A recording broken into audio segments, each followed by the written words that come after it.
जादुई अनार का पेड़। मंगोलपुरी नामक गांव में आरती नाम की एक बहुत ही सुशील और संस्कारी लड़की रहती थी। कुछ दिनों बाद उसकी शादी पंकज नाम के लड़के से हो जाती है। पंकज की माँ उसकी सगी माँ नहीं थी, इसलिए वो पंकज और उसकी पत्नी आरती को बिल्कुल भी पसंद नहीं करती थी। उसकी सास बहुत ही जालिम किस्म की थी। वो आरती से नौकरानी की तरह काम करवाती थी। पंकज को अक्सर काम के सिलसिले में शहर में ही रुकना पड़ता था, जिस वजह से पंकज महीने में एक बार ही अपने परिवार से मिलने घर आता था। पंकज अपनी सौतेली माँ के स्वभाव से परिचित था, इसलिए उसे पता था कि उसकी माँ आरती पर बहुत जुल्म करती है। पर पंकज अपनी सौतेली माँ से बहुत डरता था, इसलिए वो चाहकर भी उन्हें कुछ बोल नहीं पाता था। दूसरी तरफ आरती की नंद सीमा भी आरती को बिल्कुल पसंद नहीं करती थी और अपनी माँ के साथ मिलकर हमेशा आरती को सताने का एक भी मौका नहीं छोड़ती थी। अरे माँ, मुझे ये आरती बिल्कुल भी पसंद नहीं है।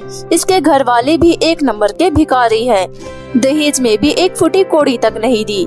पता नहीं भैया ने इसमें ऐसा क्या देखकर इसे शादी कर ली। अरे बेटी, पसंद तो मुझे भी नहीं है, पर अब क्या कर सकते हैं। अब तो ये हमारे घर के बहू बन चुकी है। माँ, आपको पता है, मेरी सहेली प्रियंका भैया को बहुत पसंद करती है। उसके पिता बहुत बड़े बिजनेसमैन हैं। करोड़ों रुपए हैं उनके पास। वो लोग करोड़पति है माँ, करोड़पति। क्या कहा? करोड़पति? हाँ माँ, और इतना ही नहीं, प्रियंका अपने माँ बाप की इकलौती बेटी है। बस हमें कुछ भी करके उस आरती की बच्ची को इस घर से बाहर निकालना है। उसके बाद पंकज भैया की शादी हम प्रियंका से करवा देंगे। उसके बाद उसके करोड़ों की जायदाद हमारी हो जाएगी। हम करोड़ों में खेलेंगे माँ, करोड़ों में। अपनी बेटी सीमा की बात सुनकर पवित्रा के मन में लालच आ जाता है। फिर दोनों माँ बेटी आरती को घर से बाहर निकालने की तरकीब सोचने लगते हैं। फिर एक दिन उसकी सास बड़े प्यार से आरती से कहती है, अरे बहू, मेरा छोले भटूरे खाने का बड़ा मन कर रहा है। तू एक काम करना बेटा, मेरे लिए जरा छोले भटूरे बना दे। आज पहली बार आरती अपनी सास को इतने प्यार से बात करते हुए देखकर बहुत खुश होती है। जी माँ, अभी बनाती हूँ। इतना बोलकर आरती रसोई में छोले भटूरे बनाने चली जाती है। इधर उसकी सास और सीमा खुश होते हुए कहते हैं, ले बेटी, मैंने तो अपना काम कर दिया, अब तेरी बारी है। हाँ माँ, अब आप बस देखती जाओ। तभी रसोई घर में सीमा पहुँचती है और आरती से कहती है, अरे भाभी, आप अकेली काम कर रही हैं? लाइए, मैं आपकी कुछ मदद कर दूँ। आरती अपनी सास और अपनी नंद सीमा का अचानक से बदला हुआ व्यवहार देखकर थोड़ी आश्चर्य होती है। वो मन में सोचती है, क्या बात है, आज ये लोग मुझसे इतने प्यार से पेश क्यों आ रहे हैं? कहीं कुछ गड़बड़ तो नहीं?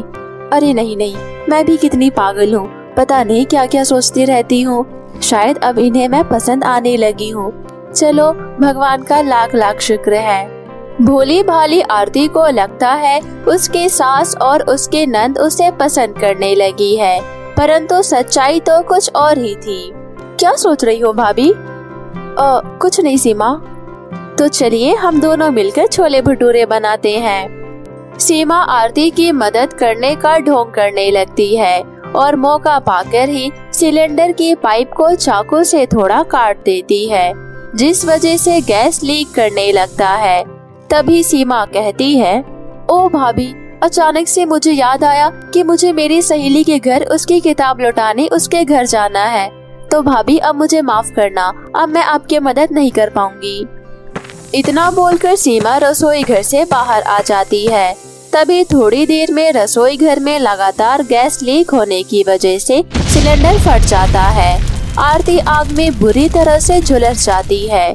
किसी तरह उसकी जान तो बच जाती है, परंतु वो अब अपना रंग रूप खो चुकी थी। वो अब बहुत ही बदसूरत दिखने लगी थी। इस बात का फायदा उठाकर सीमा और पवित्रा पंकज को आरती के खिलाफ भड़काना शुरू कर देते हैं। पंकज भैया, भाभी आग में जलकर एक चुड़ैल की तरह बदसूरत दिखने लगी है। उनको देखकर कभी कभी तो मैं बहुत डर जाती हूँ। ऐसा लगता है मानो जैसे कोई चुड़ैल मेरे सामने खड़ी हो। मेरी मानो तो आप भाभी को घर से निकाल दो और मेरी सहेली प्रियंका से दूसरी शादी कर लो। उसके पिताजी आपको दहेज में करोड़ों रुपए देंगे। उसके पिताजी करोड़पति है, करोड़पति। दहेज में करोड़ों रुपए मिलेंगे, ये सुनकर पंकज के मन में लालच जाग जाता है और वो आरती को घर से निकाल देता है। आरती के माँ बाप बहुत गरीब थे।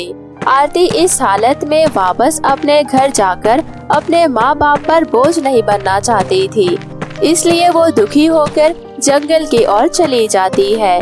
रेखा जंगल में चल ही रही होती है कि तभी वहाँ मौजूद एक विशाल अनार का पेड़ कहता है, सुनो बेटी, मुझे बहुत प्यास लगी है, क्या तुम पानी लाकर मेरे जड़ों में डाल सकती हो?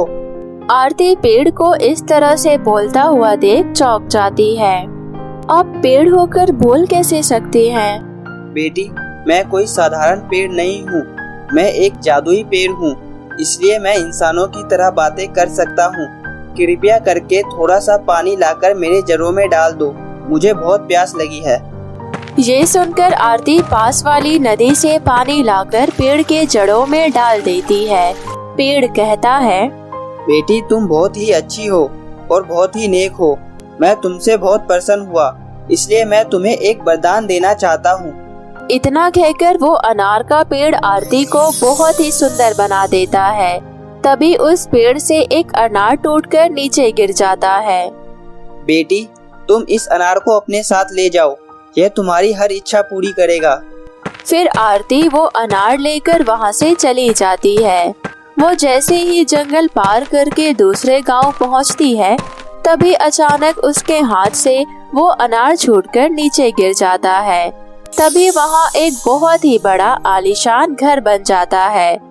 तभी आरती को एक आवाज सुनाई देती है, सुनो बेटी, आज से यह घर तुम्हारा है, अब तुम खुशी खुशी इस घर में रहना।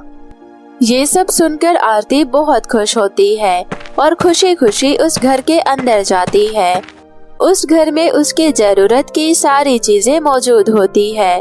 तभी आरती उस अनार को खाने की सोचती है और जैसे ही वो अनार को काटती है, अनार का हर एक दाना हीरे जवाहरात में बदल जाता है। ये देख आरती बहुत खुश होती है। उनमें से कुछ हीरे जवाहरात को बेचकर आरती बहुत अमीर बन जाती है। उसके पास अब ढेरों रुपए थे। अब उसके पास बंगला, गाड़ी, सब कुछ था। तभी एक दिन आरती अपनी गाड़ी में बैठकर कहीं जा रही थी कि तभी पंकज की नजर आरती पर चली जाती है और आरती को इतना खूबसूरत देख पंकज को अपनी आंखों पर यकीन नहीं होता। वो पीछे से आवाज लगाकर गाड़ी रुकवाता है और आरती के पास जाकर अपनी गलती की माफी मांगता है। मुझे माफ कर दो आरती, लालच में आकर मैंने तुम्हारे साथ बहुत ही नाइंसाफी की। मुझे मेरी गलती का एहसास हो गया, इसलिए मैं फिर से तुम्हारे साथ रहना चाहता हूँ, प्लीज मुझे माफ कर दो। आरती पंकज को बहुत पसंद करती थी, इसलिए वो पंकज को ना नहीं कह पाई और उसे माफ कर दिया। फिर आरती और पंकज अपने आलीशान घर में खुशी खुशी एक साथ रहने लगते हैं। जब ये सारी बात पवित्रा और सीमा को पता चलती है, तो वो दोनों भी आरती के घर पहुंच जाती है। उन्हें यहाँ देखकर पंकज गुस्से से बोलता है, तुम दोनों को यहाँ आने की हिम्मत कैसे हुई? तुम्हारे ही बातों में आकर मैंने अपनी पत्नी को घर से निकाल दिया था। अब मैं तुम दोनों की परछाई भी इसके ऊपर नहीं पड़ने दूंगा।